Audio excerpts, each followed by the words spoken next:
If Abbott wanted to Texas, he'd done a good job. As he sits on the empty stage of his famous bar in Pflugerville, Gary DeVito doesn't mince words. What Governor Greg Abbott has done to destroy Texas bars, well, it's just not Texan. He's ruining Texas.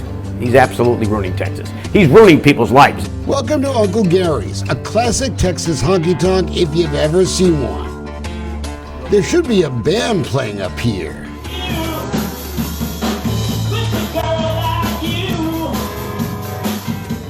The bar is fully stocked. $90,000 worth of liquor and beer had been bought for a late June weekend when Governor Abbott closed the bars again.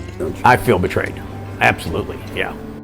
They've been shuttered for nearly half of 2020. At Uncle Gary's, cars now block the drive to the bar. Trespassers will be shot.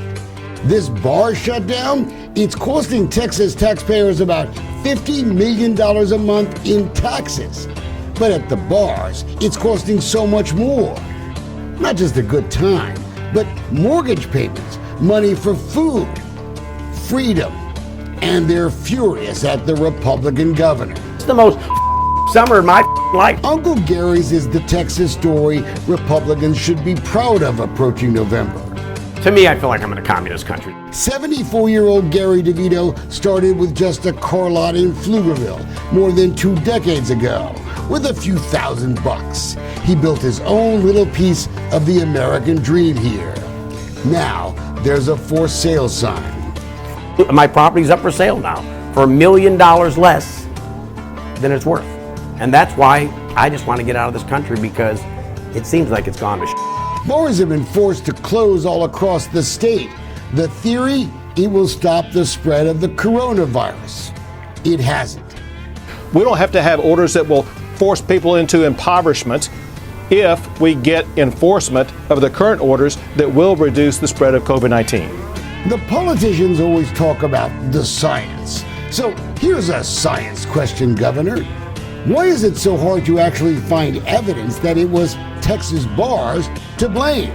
Sure, we've seen stories in New Jersey showing they trace community spread to a particular event, a particular place.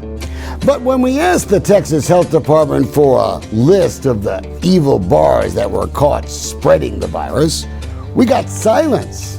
The governor handed out a contact tracing contract to a company called MTX months ago, $295 million. Some Texas lawmakers have called for the contract to be canceled.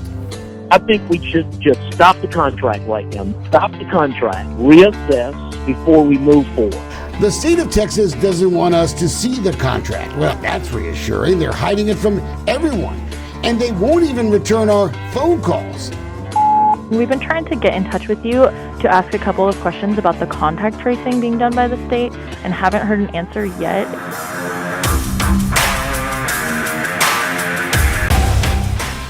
MTX boasts about their company culture in online videos. Well, it seems like MTX is the place to be. Of course, she's married to the boss. And those folks at MTX, they're so busy counting their money that they haven't had time to return any of our phone calls. But please give me the day and time you called, and I'll be glad to return your call. Have a great day. God bless you. Bye-bye. At the tone, please record your message.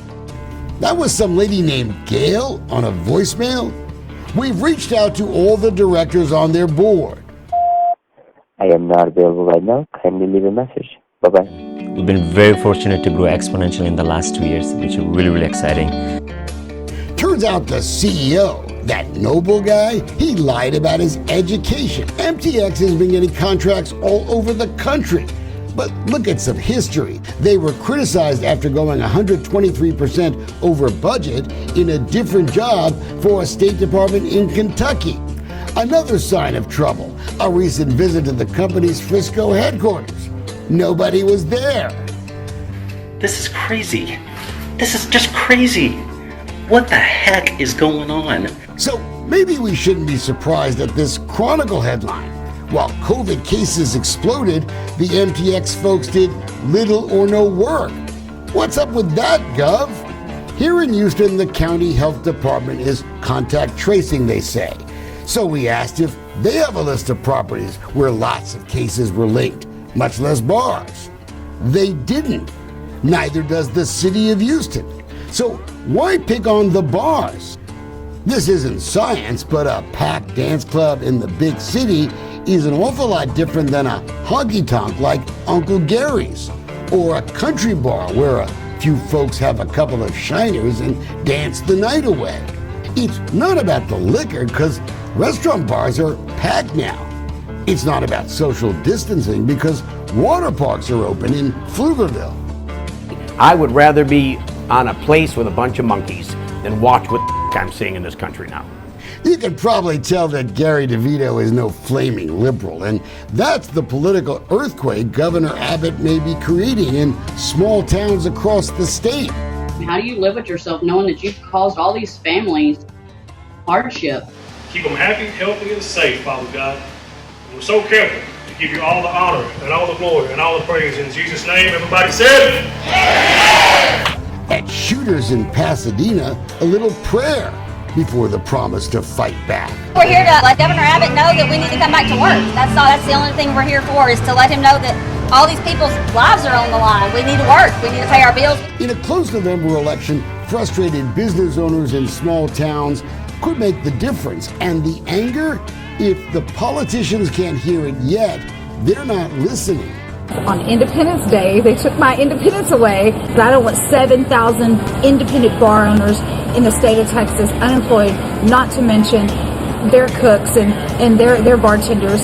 Abbott doesn't want to talk about this issue. He wants to keep sweeping it underneath the rug, so we're going to go bigger and bigger and bigger until the issue starts to be talked about, until there's a plan of action, until he makes a decision. Where you going for tomorrow? Even in pouring rain, bars in the Houston area this month joined folks across the state in a Freedom Fest bar protest. What did the governor do? Send out TABC agents to add insult to injury, suspending licenses. Well, they'll be worthless soon anyway. The people that are sick, stay home. Don't go to a bar. If you don't like bars and you think you're going to get sick, stay home. Uncle Gary DeVito isn't the kind of guy who wants any government bailout. That's pretty obvious. He's the kind of guy that just wants a chance to live free. That used to mean something in Texas. So let me live. That's all I want to do, and they won't let me live.